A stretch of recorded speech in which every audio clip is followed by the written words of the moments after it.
Prologue. The rodeo crowd, reeking of beer and peanuts, finally reeled off into the night. Allie Siders heard their goodbye calls faintly through the faded cotton curtains. The twin bed sagged under her weight as she sat down and slipped off her worn cowboy boots. She smelled like horse. Not a bad smell, but pungent nevertheless. A hot shower would ease her muscles, taxed with riding around barrels all day. Her 5-year-old daughter, Betsy, slept with one fist curled under her cheek in the youth cot next to Allie's bed, and Allie watched her sleep for a moment. So innocent, so beautiful, so damaged by the blows life had dealt. But things would get better soon. They could hardly get worse. Once Allie won the barrel racing championship, the money would come rolling in, and they'd have a better place to live than this old, broken-down trailer. Allie dreamed of the day she and Betsy would have a real home again. They had one once upon a time, until the rough seas washed the sandcastle away. But she'd find a way somehow. Betsy deserved more. Allie slipped out of her dusty jeans and padded to the hall in her bare feet. The floors of the tiny travel trailer creaked and groaned under her weight as she tiptoed toward the bathroom. She left the door open a crack in case Betsy called out for her. Though the chance was unlikely, the little girl hadn't spoken a word in nearly a year. The tiny bathroom was spotless, except for the rust stains Allie couldn't get off the worn fixtures. The Lysol she'd sprayed still lingered in the air, and she resisted the urge to sneeze. She stared at her reflection in the mirror. The rodeo queen's smile was one that vanished with the crowds. She went to the tub and turned on the shower. The hot spray sputtered from the rusty shower head and struck her sore arm, soothing it, enticing her to step fully into the welcoming warmth. Straightening, she tugged her shirt over her head. A creak, like someone stepping on the weak floor, came from beyond the door.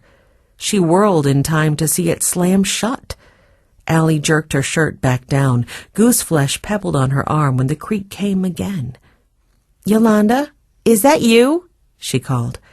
Her friend's cheery voice didn't answer. Allie wet her lips. She was being a nervous Nellie tonight. The noise was probably the old trailer settling. Her hand gripped the bottom of her shirt again to remove it. Something scratched at the door, and she caught her breath.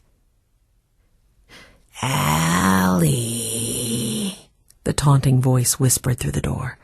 The scrape sounded once more. "Allie." A man's voice, low and guttural, maybe even deliberately pitched so she wouldn't recognize it. A sharp edge under the low, cruel voice vibrated. That voice could cut to the bone without a weapon.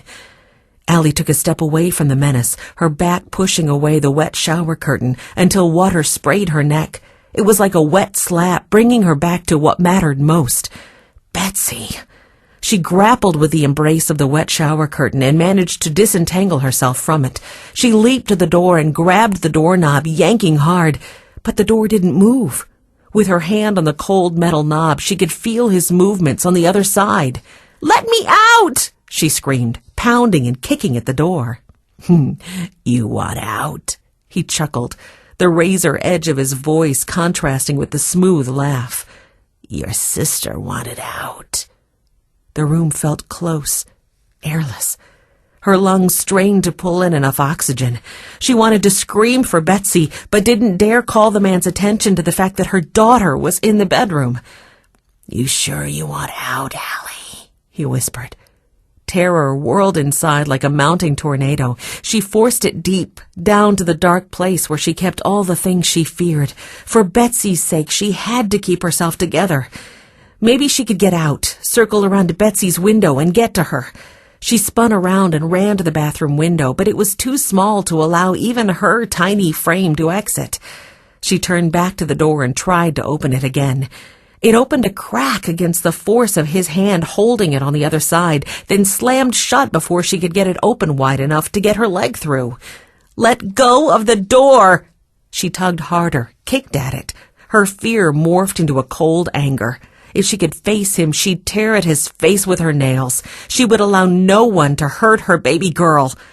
The man's laugh, if such an evil sound could be called laughter, whispered through the door again.